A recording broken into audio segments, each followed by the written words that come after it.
सबको जय मसीह की। आज के अध्ययन में आपका स्वागत है। आइए हम प्रार्थना करें। महान परमेश्वर, आपके शुक्रगुजार है इस समय के लिए, और आपने हमें संभाल कर रखा और आज के अध्ययन में शामिल होने का मौका दिया, इसलिए आपके शुक्रगुजार है प्रभु जी। प्रभु जी, आज आपने हमें तंदुरुस्ती दी है, ताकत दी है, प्रार्थनाओं का उत्तर दिया है प्रभु जी, खुशी दी है, शांति दी है। और प्रभु जी, तू हमारे समीप है, तू हमारे साथ में है, इससे हम आपके बहुत शुक्रगुजार है। प्रभु जी, आज के अध्ययन में तू हमारे साथ रहना प्रभु जी, एकाग्र मन देना। और प्रभु जी, ये अध्ययन समझ कर प्रभु जी, तेरा वचन नित्य पढ़कर प्रभु जी, तेरे वचन से प्यार हो, तुझसे प्यार हो, तेरे बेटे से प्यार हो, पवित्र आत्मा से प्यार हो, और अपनी जिंदगी बेहतर तेरे अनुसार जीने के लिए हमें मदद सहायता करना। यीशु मसीह के नाम से मांगते हैं, सुन और कबूल कीजिए, आमीन। हम कुछ दिनों से अध्ययन कर रहे हैं निर्गमन, लेवी, गिनती और व्यवस्था सार, इन पुस्तकों पर। पिछले अध्ययन में हमने मुख्यतः देखा कि इज़राइल के लोग किस तरह बंधुआई में गए और किस तरह मूसा ने उनको बंधुआई से वापस बाहर निकाल दिया। हमने ये भी देखा कि इज़राइली लोगों के कुड़कुड़ाहट के कारण क्यों इज़राइली लोग वाचा वाली जगह तक जाने से मामूर रह गए। हमने ये भी देखा कि स्वर्गीय रोटी मन्ना का इस धरती पर किस तरह आगमन हुआ और उस मन्ना रोटी ने किस तरह इज़राइली लोगों का खाने का बंदोबस्त किया। आज हम देखेंगे कि सिनाई पर्वत पर जब मूसा 10 आज्ञाएं, मिलाप वाला तंबू का किस तरह निर्माण करना और बहुत सारी बातें जो मूसा के द्वारा इस इस्राएली लोगों के साथ हुई, ये आज हम जानने की कोशिश करेंगे। आज हम सबसे पहले देखेंगे कि इस्राएली लोग सिनाई पर्वत तक पहुंच गए थे, और सिनाई पर्वत पर पहुंचने के बाद 3 मुख्य चीजें हुई है, और ये बातें हमको पढ़ने मिलती है निर्गमन 19 में, और गिनती 10वें अध्याय तक हम ये बातें पढ़ सकते हैं। जब इज़राइली लोग सिनाई पर्वत तक पहुंचे, तब उन्हें 10 आज्ञाओं का मिलना हुआ, और हम देखते हैं कि सुनहरे बछड़े के द्वारा किस तरह इज़राइली लोगों का दूषीकरण हुआ। हम ये भी देखते हैं कि सिनाई पर्वत तक पहुंचने के बाद मूसा को मिलाप वाला तंबू किस तरह निर्माण करना है, उसकी भी रूपरेखा दी गई है। अब हम देखेंगे कि जब इज़राइली लोग सिनाई पर्वत तक पहुंचे, तब परमेश्वर ने मूसा से कहा कि परमेश्वर इज़राइली लोगों के साथ 3 दिनों में मिलने आ रहा है। परमेश्वर ने मूसा से कहा कि लोगों को आज्ञा दे कि वो अपने मनों को तैयार करे और अपने वस्त्र धो ले। जब परमेश्वर का आगमन सिनाई पर्वत पर हुआ, तो बहुत सारे बादलों की गड़गड़ाहट हुई, बिजली चमकी, एक घना बादल आया और नरसिंगे फूके गए, और नरसिंगे फूकते वक्त एक तेज ध्वनि भी आई, भूईडोल भी हुआ, बहुत सारा धुआं भी उठा और आग का भी निर्माण हुआ। ये सब होने के बाद मूसा को परमेश्वर सिनाई पर्वत पर बुलाता है, और तब मूसा को वो कुछ बातें समझाता है। मूसा को जो परमेश्वर बातें बताता है, वो मूसा इज़राइली लोगों के साथ साझा करता है, और उसके बाद मूसा एक वेदी बनाता है और उस वेदी पर अर्पण करता है कि वो परमेश्वर के साथ हमेशा के लिए वाचा बांधेंगे। दूसरी बार फिर से मूसा सिनाई पर्वत पर चला जाता है, और इस बार कुछ देर तक योशु भी उसके साथ चला जाता है। फिर योशु एक जगह तक रुक जाता है, फिर मूसा अकेला ऊपर सिनाई पर्वत पर चढ़ जाता है। यहाँ पर मूसा 40 दिन और 40 रात पूरी तरह उपवास में रहता है, और परमेश्वर उसको 2 तख्तियां देता है पत्थर की, जिस पर 10 हुक्म लिखे गए हुए थे, और इसके साथ मिलाप वाले तंबू का किस तरह निर्माण होना है, उसकी भी रूपरेखा देता है। जब ये बातें परमेश्वर कर रहा था, तब वह मूसा को बताता है कि पर्वत के नीचे परमेश्वर के लोग अनाज्ञाकारिता में फंस गए हैं, और नीचे सुनहरा बछड़ा बनाकर परमेश्वर के लोग उसको पूजने लग गए। उसी वक्त मूसा सिनाई पर्वत के नीचे आ जाता है और इजरायली लोगों के लिए प्रार्थना करता है कि परमेश्वर इजरायली लोगों को माफ कर दे। जब मूसा इजरायली लोगों के अनाज्ञाकारी देखता है, तब वह अपने हाथ से 10 हुक्म की तख्तियां नष्ट कर देता है और ये पत्थर की 10 हुक्म की फटिया टूट जाती है। और मूसा उसके भाई आरोन, जो इस सोने के बछड़े के निर्माण करता है, इजरायली लोगों के कहने पर मूसा आरोन को भी ताड़ना देता है। तीसरी बार मूसा फिर सिनाई पर्वत पर चढ़ जाता है और परमेश्वर कहता है कि 2 नई फटियां बना, और इन फटियों पर परमेश्वर फिर से 10 हुक्म लिखता है। और परमेश्वर मूसा को आज्ञा देता है कि एक संदूक बना लकड़ का, और इन तख्तियों को, इन पत्थर की तख्तियों को जिसमें 10 हुक्म लिखे हैं, उन तख्तियों को इस लकड़ के संदूक में रख देना है। और मूसा सिनाई पर्वत के उतरने से पहले मूसा याचना करता है परमेश्वर से कि वो उसकी महिमा देख सके। परमेश्वर कहता है कि अगर आपने मुझे देख लिया तो आप जी नहीं सकोगे, बट तेरी इच्छा है, इसलिए मैं अपनी अच्छाई तेरे सामने से, अपनी महिमा तेरे सामने से जाने दूंगा, और जिस पर मैं अनुग्रह करूंगा उस पर मैं अनुग्रह करूंगा, जिस पर मैं दया दृष्टि करूंगा उसके ऊपर मैं दया दृष्टि करूंगा। और परमेश्वर मूसा को एक गुफा के अंदर छुपा लेता है, उसका हाथ उसको ढक लेता है, और मूसा परमेश्वर की सिर पीठ देखने पाता है, और परमेश्वर की महिमा उधर से वो देखने पाता है। और ये सब बातें होने के बाद मूसा सिनाई पर्वत के नीचे उतर आता है। 10 हुक्मों में खासकर क्या बातें समझाई गई है, और ये 10 हुक्म ये थे कि आपको मेरे सिवाय कोई परमेश्वर होना नहीं चाहिए, आपने कोई गूंदी हुई है या उकरी हुई मूर्त नहीं बनानी है, आपने परमेश्वर का नाम व्यर्थ नहीं लेना है, आपने शब्बात दिन को याद रखकर उसको पवित्र रखना है, आपने अपने माता पिता का आदर करना है, आपने खून नहीं करना है, आपने व्यभिचार नहीं करना है, आपने चोरी नहीं करनी है, आपने झूठी साक्षी नहीं देनी है, आपने लालच नहीं करनी है। इसके साथ ही कुछ आत्मिक नियम भी दिए गए और कुछ सामाजिक नियम भी दिए गए।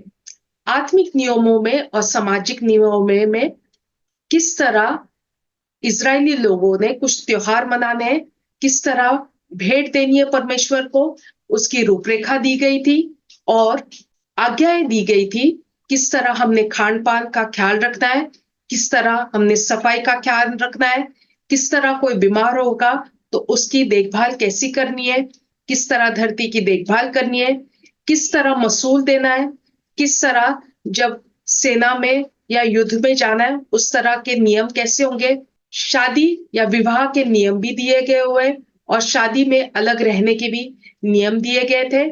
और ये सारे सामाजिक और किस तरह पर्व मनाने, इन सारों की रूपरेखा दी गई थी। ये सारी बातें मूसा को परमेश्वर ने बताई थी। आगे चलकर हम देखते हैं कि मिलाप वाले तंबू का निर्माण का भी रूपरेखा परमेश्वर मूसा को देता है। मिलाप वाला तंबू किस तरह का था?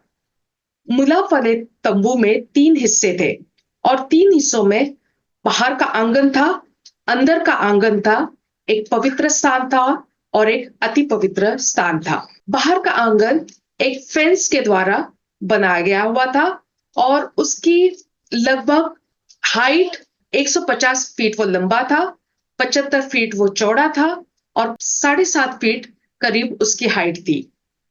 अंदर की जो बेड़ा था वो 45 फीट लंबा था, 15 फीट चौड़ा था, और 15 फीट लगभग वो ऊंचाई में था।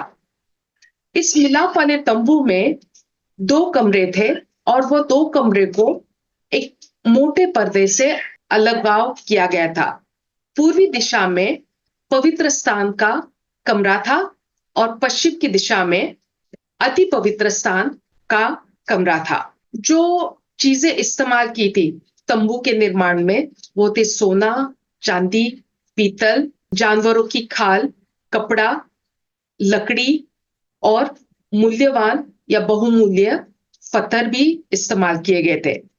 इस तंबू का पूरी तरह नियोजन या बनाने का देखरेख बेजालील, जो हूर इसका पोता था और वो जूडा के गोत्र में से व्यक्ति था, बेजालील, इसके हाथ में सारा तंबू का देखभाल का काम था। और ये तंबू किसने बनाया था?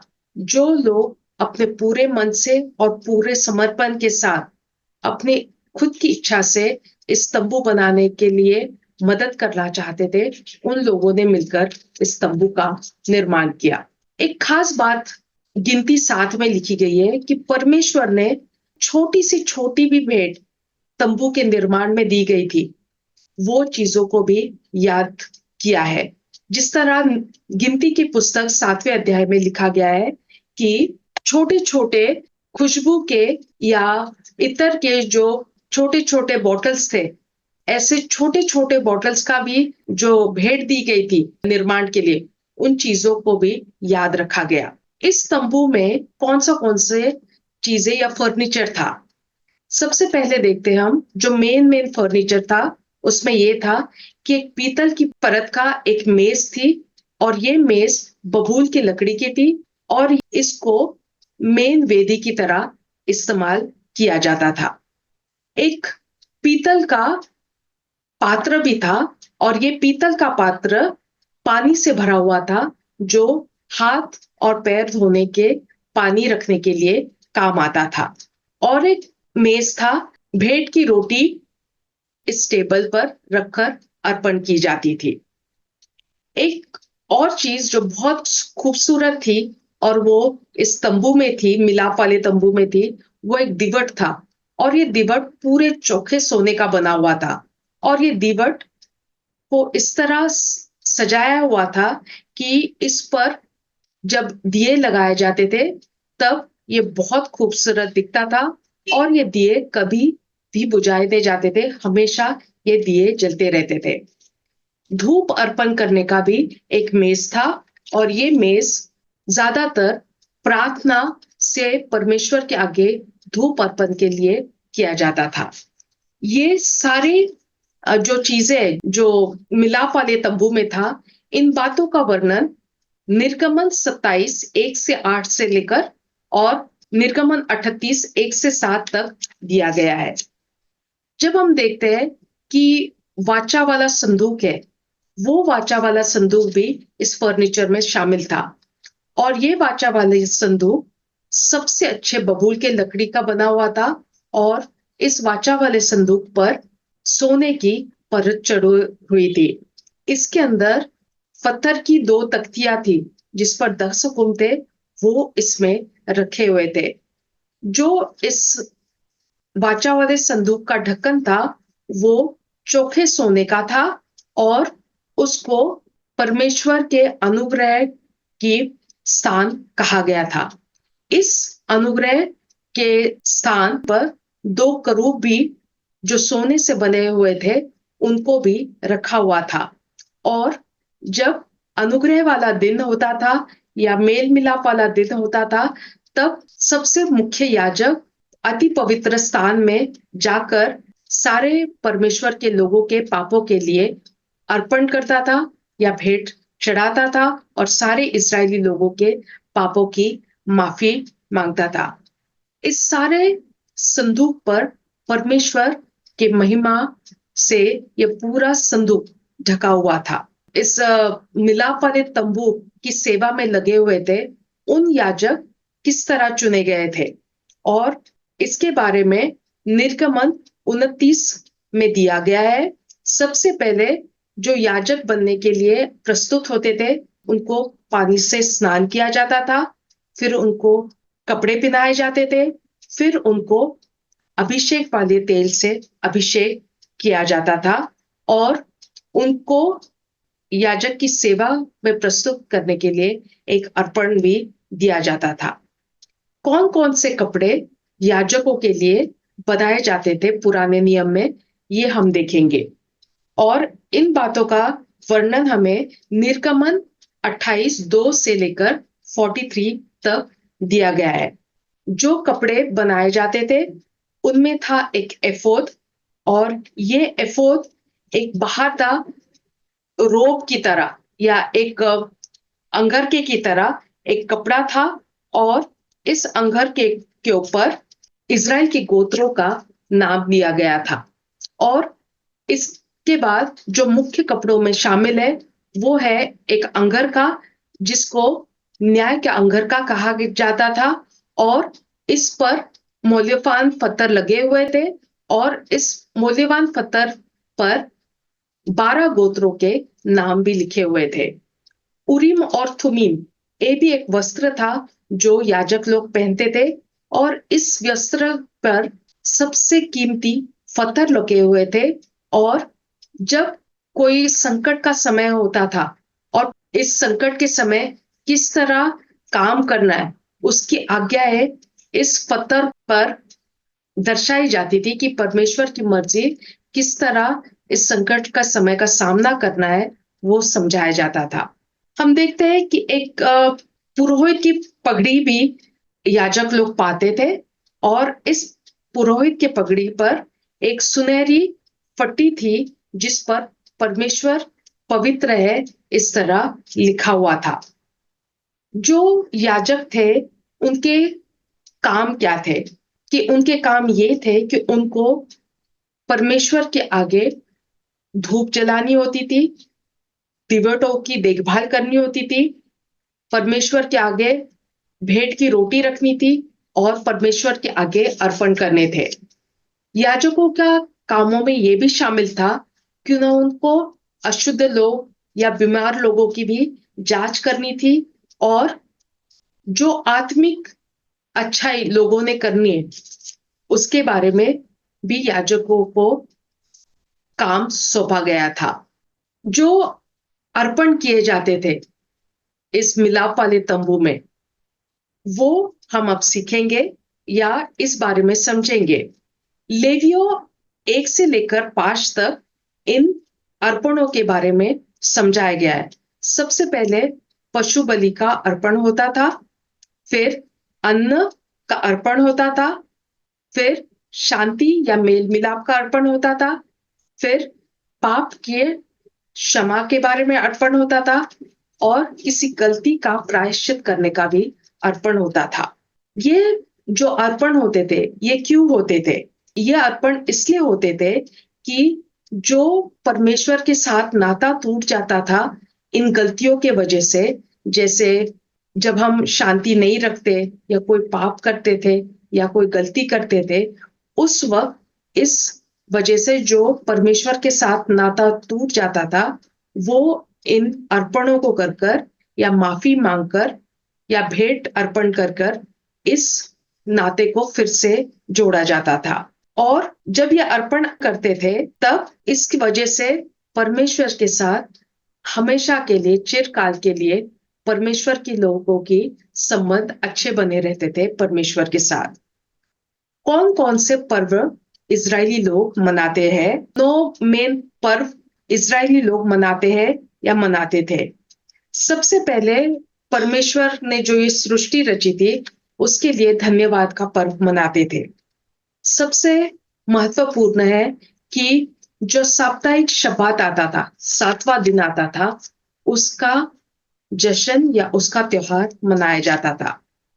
जब 6 साल धरती पर उपज होती थी तब 7वें साल शब्बात का साल मनाया जाता था, और उस साल धरती को बिना कोई काम किए वैसे ही खुला छोड़ देता था, ताकि जो भी कुछ उगेगा या उपजाऊ होगा वो गरीबों के लिए या जिसको जरूरत होती थी उनके लिए वो उपज तैयार होती थी। 7वां साल धरती को रेस्ट दी जाती थी, विश्राम दिया जाता था, और 7वें साल का शब्बात पर्व मनाया जाता था। 50वें साल का शब्बात पर्व भी मनाया जाता था, और इस बात से ये याद रखा जाता था कि परमेश्वर ने विश्राम किया था 7वें दिन जब उससे सारी सृष्टि की रचना की थी। अखमीरी रोटी का त्योहार भी मनाया जाता था। और अखमीरी रोटी का त्योहार इसलिए मनाया जाता था जब इजरायली लोगों को सुरक्षित बंधुआई से निकाला गया था। उस यादगारी के लिए अखमीरी रोटी का पर्व मनाया जाता था।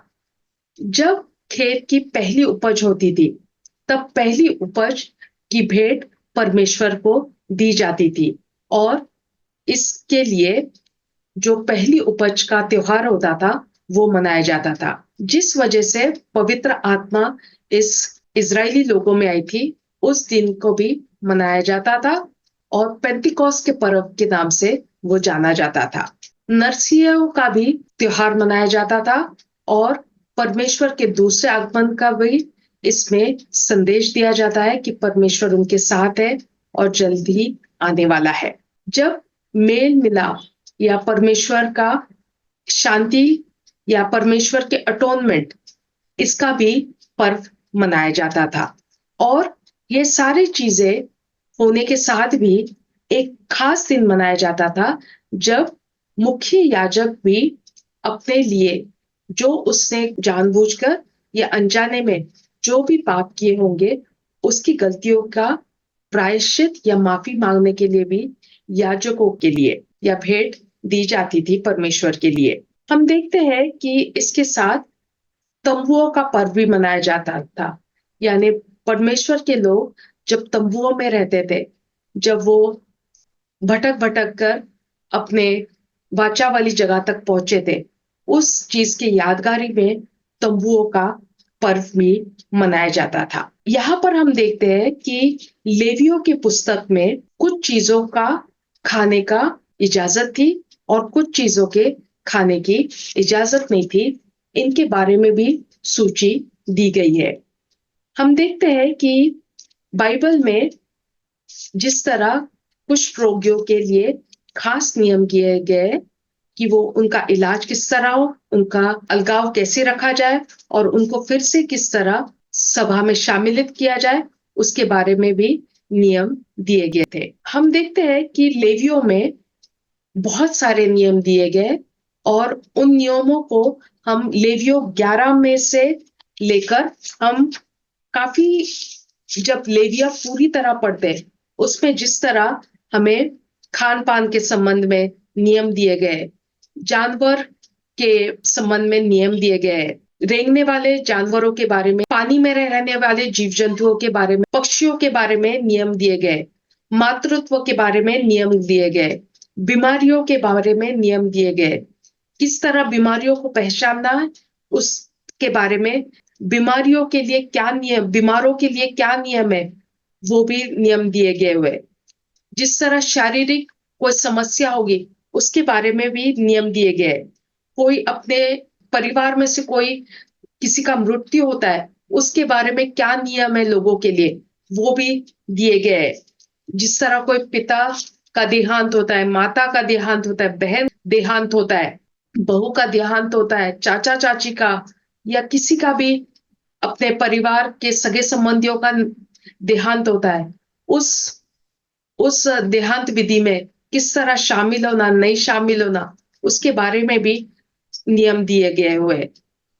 खासकर कि जिस तरह हमने अपने माता पिता के लिए किस तरह आज्ञाकारी बनना है, किस तरह से हमने अपने माता पिताओं के साथ रहना है, उसके बारे में भी नियम दिए गए। व्यभिचार के विषय में भी नियम दिए गए। जब हम अनाज्ञाकारी करते हैं उसके बारे में भी नियम दिए गए हुए और हमें किस तरह अपने आप को समर्पित करना है ये इसके बारे में भी नियम दिए गए। जब हम ये लेवियों की पुस्तक देखते हैं इसमें खासकर हमें सामाजिक और आत्मिक नियमों की सूची मिलती है और मैं चाहती हूँ लेवियों की पुस्तक आप अच्छी तरह पढ़ ले।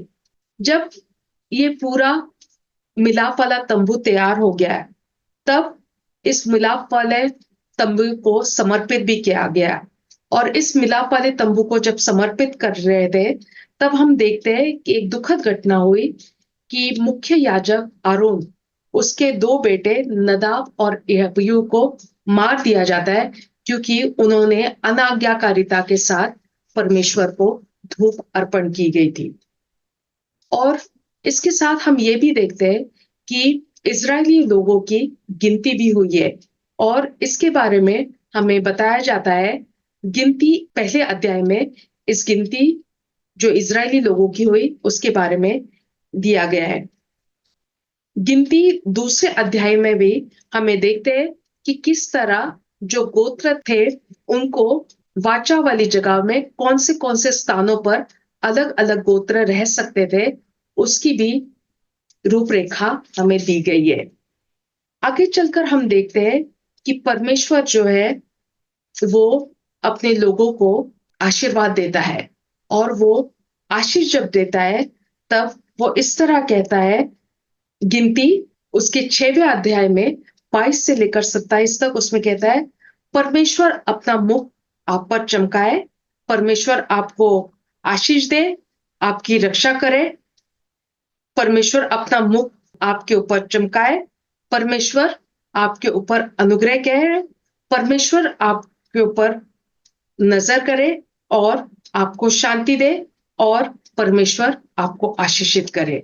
जब ये हम देखते हैं कि परमेश्वर अपने लोगों को आशीषित करना चाहता है और परमेश्वर इजरायली लोगों को बहुत प्यार करता है, उनके लिए इस तरह उसने 10 आज्ञाओं का निर्माण किया कि परमेश्वर के लोग किस तरह इस दुनिया में इस धरती पर रहकर किस तरह अपनी जिंदगी व्यतीत करें वो देखें। आगे चलकर हम अगली बार हम देखेंगे कि किस तरह अनचाही रीति से पूरे डेजर्ट में किस तरह इजरायली लोग वाचा वाली जगह से पहुंचने से पहले घूमते रहे। हम आगे चलकर ये भी देखेंगे अगले अध्ययन में कि मूसा का देहांत कैसी हुआ और इजराइल का नया मुखिया योशु को किस तरह चुना गया। अब ये भी देखेंगे कि किस तरह परमेश्वर इजरायली लोगों को साथ किस तरह इन पहले 5 किताबों में एक सारांश के रूप में हम देखेंगे कि परमेश्वर इजरायली लोगों के साथ किस तरह उनके साथ जीवन व्यतीत करने के लिए कह रहा था। मेरे भाइयों और बहनों, पहले 5 किताबों को पेंटाट्यूक कहा जाता है और कहा जाता है ये किताब वे मूसा ने लिखी हुई है और मूसा परमेश्वर से प्रेरित होकर इन 5 किताबों को लिखकर हमें बहुत सारे बातें समझाना चाहता है और इन बातों को हम पढ़कर, इन 5 किताबों को हम पढ़कर आज की जिंदगी में लागू कर सकते हैं कि किस तरह परमेश्वर अपने लोगों को किस तरह आज्ञाओं को पालना करने के लिए सिखाता है, चाहे आत्मिक आज्ञाएं हो, 10 हुक्म हो या सामाजिक नियमों, किस तरह उनको समझाकर कि उनका सरल जीवन चले, परमेश्वर के साथ अनाज्ञाकारिता ना हो, ये परमेश्वर ने उनको रूपरेखा दी हुई थी। मेरे भाइयों और बहनों, आपको आज के अध्ययन के द्वारा आशीष मिले और आपको परमेश्वर इन 5 पुस्तकों को पढ़ने की जिज्ञासा दे और परमेश्वर आपको बाइबल अध्ययन में और तत्पर बनाए। आमीन।